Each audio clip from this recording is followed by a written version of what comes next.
Good evening. My name is Paterno Esmaquel. I am a reporter for Rappler.com.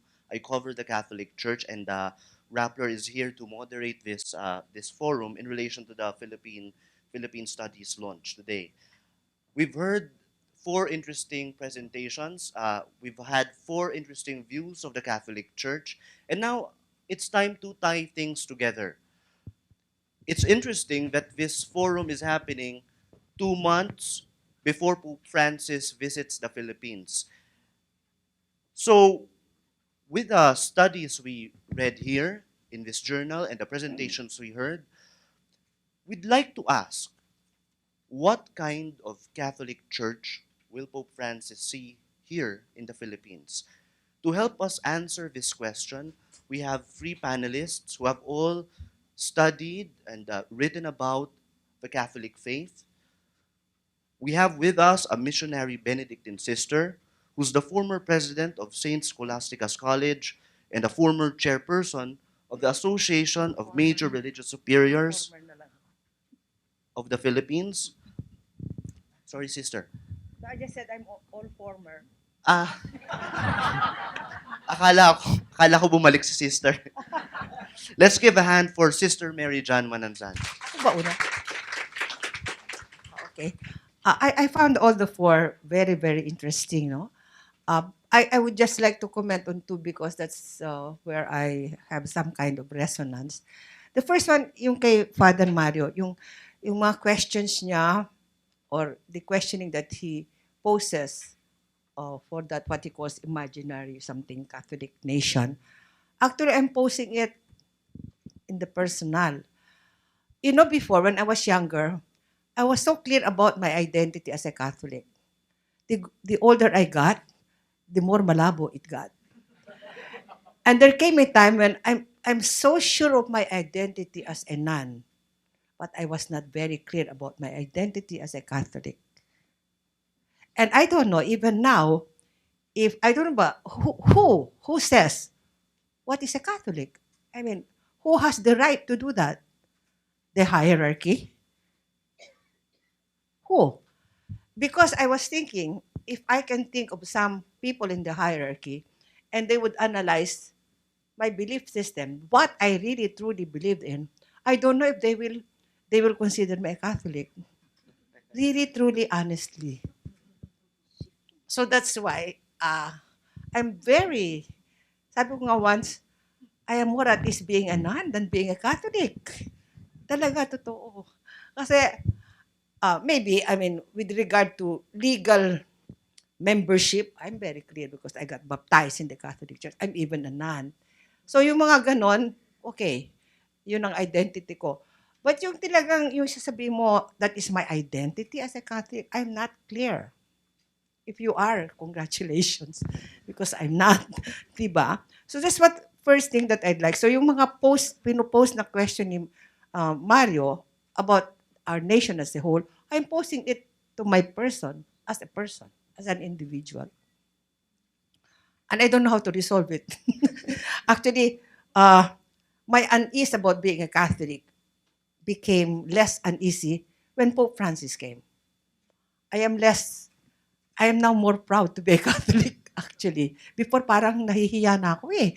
Kasi, kasi I have to apologize for many things. I have to apologize for the intransigence of the Catholic Church. I have to apologize for the narrow-mindedness of the hierarchy and sometimes their, excuse me, lack of integrity in critiquing things like the HR. Okay. And I have to apologize for the sexual abuse that's happening in the church. Paano ba yan? I'm always apologizing about being a Catholic. Paano na yan, di ba? But now with Pope Francis, really, it gave me this kind of feeling, oh, if there is such a Pope, then it's not too bad being a Catholic. So that's what I would like to say first. And the other one that I'd like to comment on is kay Professor Tondo. I resonated so much with what she was saying because, first of all, I was in that St. John's Cathedral.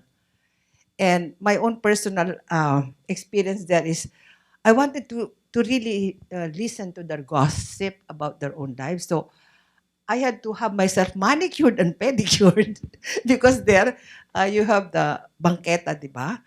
And then you have the manicurista there, and then you sit on the banqueta, and then she will do everything. And of course, I wanted like manicure, but I said, no, if I finish with the manicure, maiksi lang yun. So pedicure na rin para mas mahaba. And truly, I got the whole story of this woman who has a living in with a man, of course, and whom she is supporting. And ngayon, nangaliwa yung man, and now he is so angry that now papalayasin na yung man na yan. Pero lahat ng ibinigay ko sa kanya, lahat ng, no, she's telling that all to me, no, while she is manicuring me and that, pero dapat niyang iwanan lahat yung mga damit na ibinili ko sa kanya. Yung ganun.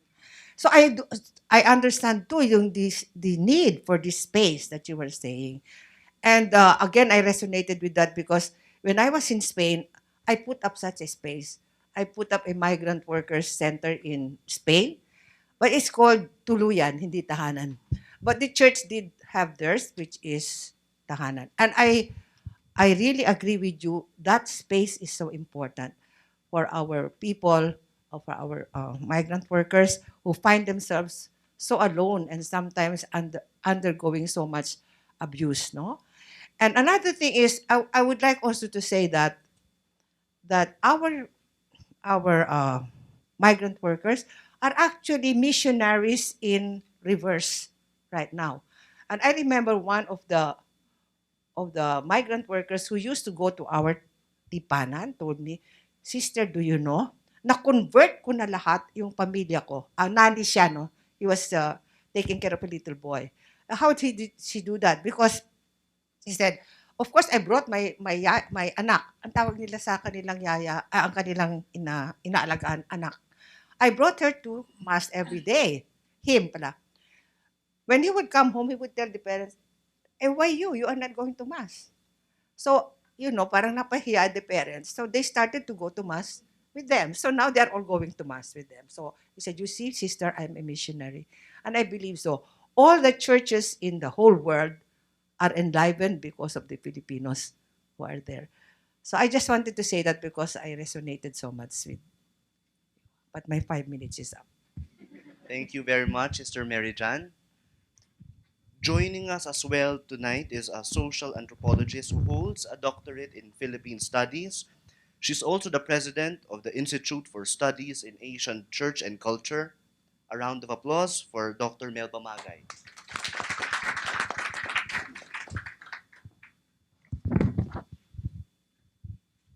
Salamat. Uh, I'm actually interested in all three areas of discourse ngayong afternoon. But let me talk a little bit dun sa issue ng Catholic nation as a construct ni Father Francisco. Siguro, two things. One is, it's good to recognize that there is always this intersection between religion and politics.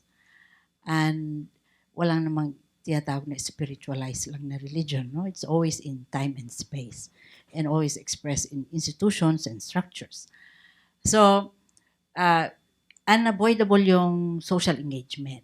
But at the same time, I think it's important to recognize na it's dangerous when you locate yung boundaries ng nation doon din sa boundaries ng a particular faith tradition. Mahirap yung language ng chosen nation. Whether you're talking Israel, no? Or you're talking the US.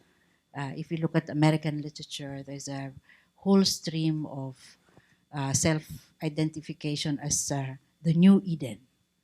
No? That this is a beacon, a light to the nations. Yun ang self-understanding kaya nagkaroon ng manifest destiny. At nagkaroon din ng colonial history tayo from the Americans. So it's a very dangerous thing to equate yung construct ng nation state doon sa isang faith tradition. Also, whenever I hear yung notion na we are the only Christian nation in the Far East, to me it's an embarrassment.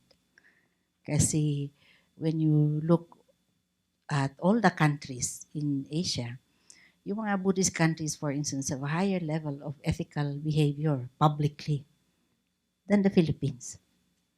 In Japan, for instance, kung magnakaw ka, 80% of the time, no matter how big you are, no, you will be jailed and punished.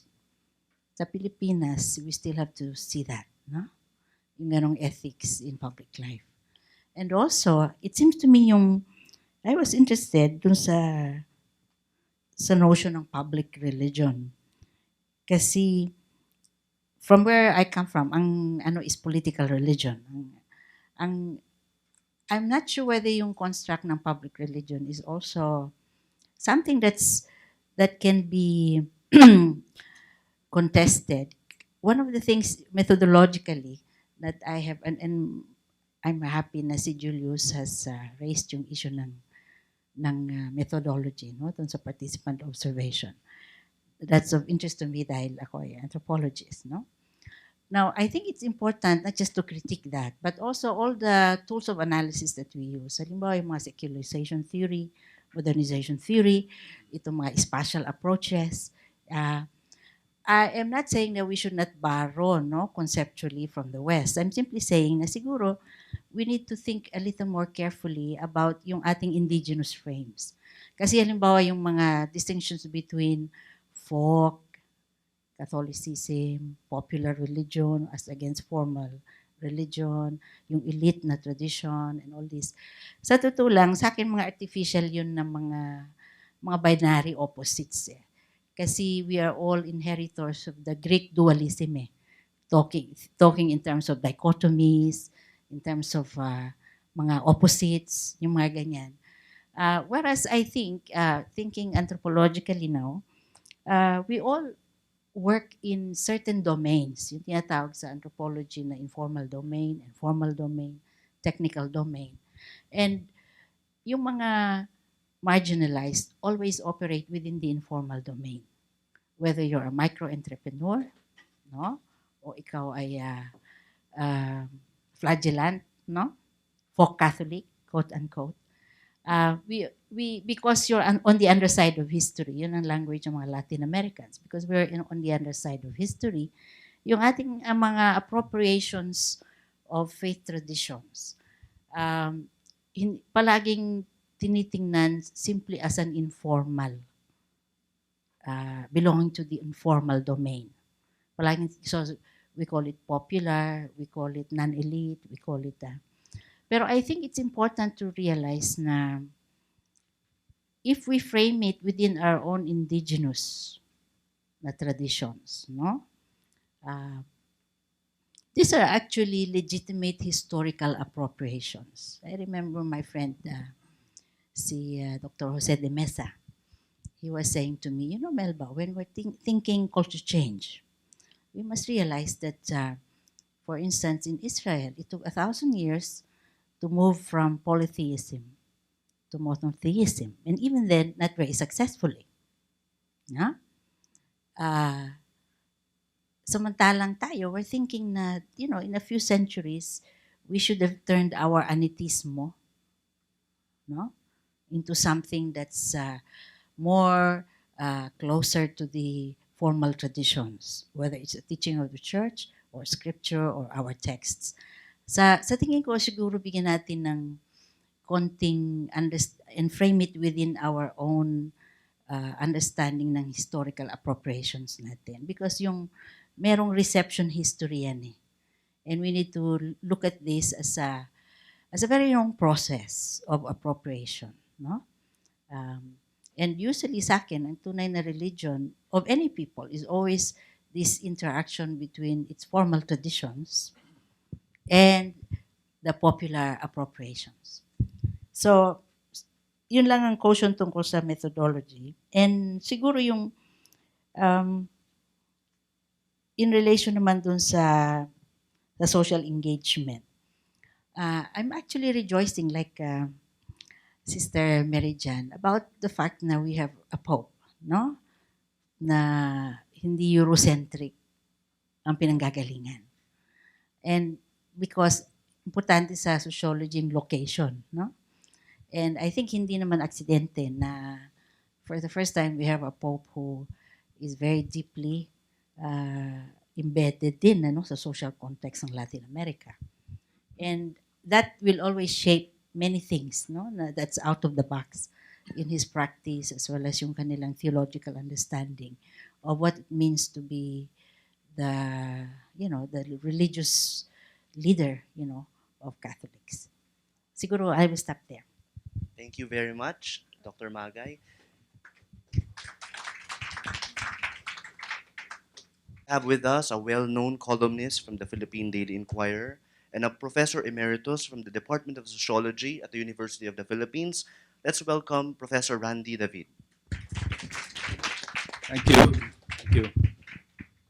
Una sa lahat, maraming salamat for asking me to join this forum. It was so cold a while ago. I was beginning to lose my voice. I, I I congratulate the salamat sister mamaya na. The writers and the editors of this special volume. Whenever you think of religion in the Philippines, or Catholicism in particular, you can't help but think of Jaime Bulatao, split-level Christianity. But it's so dated, even if it's so graphically presented that it's a very useful way of presenting the realities of Philippine Christianity. And for that reason, I really welcome the contributions to this volume. I've been writing recently for a lay audience about religion, politics, and modernity. My interest actually is modernity. I think it's an under-theorized concept in the Philippines.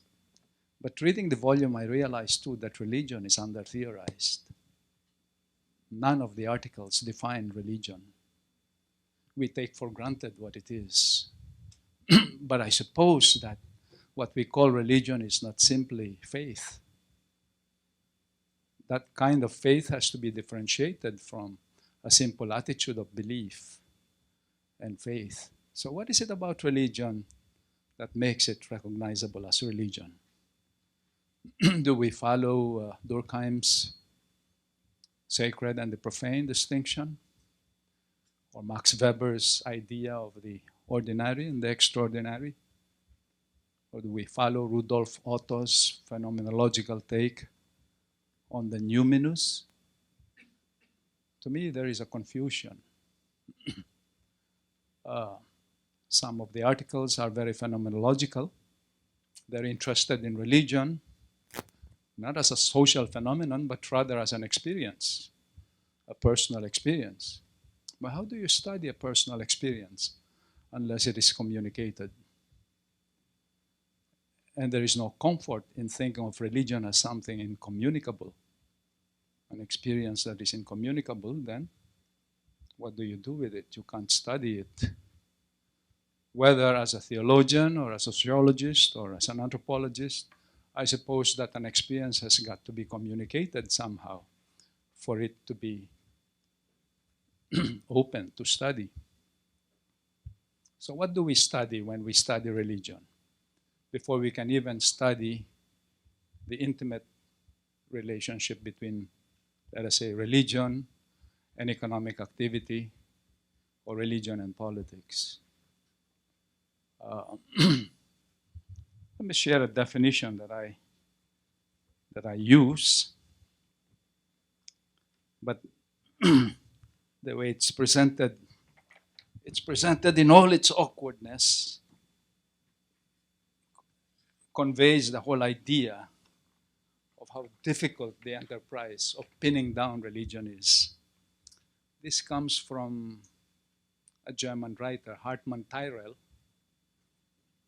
who's trying to desperately pin down his subject by saying, and I quote, "Social action can be called religious if there is also a layer of meaning in the orientations of the acting person that refers to the extra empirical, to a meaningful other world, and can be called that if this action is in some sense, symbolically at first, accounts for the extra empirical as it is occurring. In other words, we're dealing here with a layer of meaning that somehow accompanies the conventional meanings that we employ in everyday life.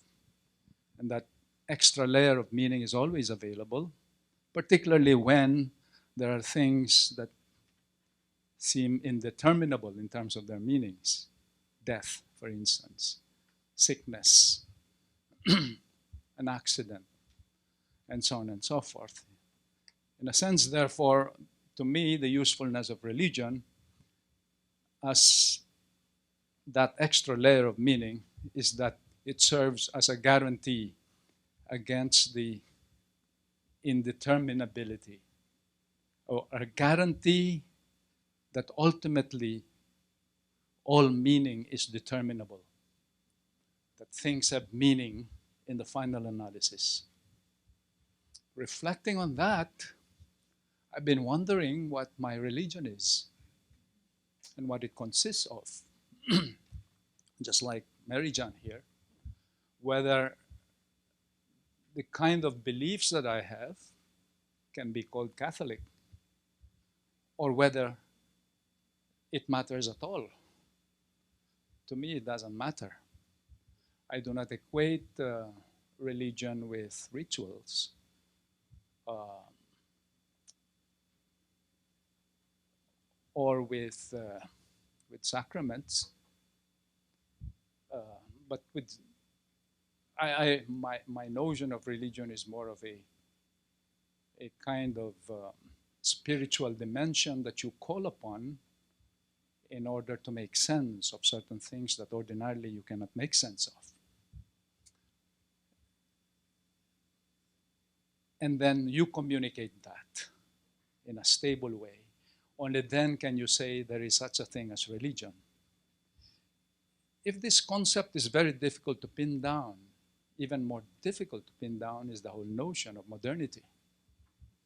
One of the articles coming from my former student, Manuel, Dr. Sapitula, uses the term as part of his title, Marian piety and modernity. I don't know exactly what he means by modernity here. I do not think that you can equate modernity with the trappings of urbanization or with the ability of people to weave everyday experiences into the structure of faith. A sociologist, I think, to my mind, would have to employ a more rigorous concept of modernity.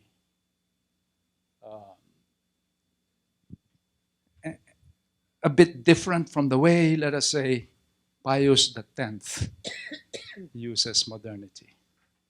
Recently, I came across this statement which really jostled me.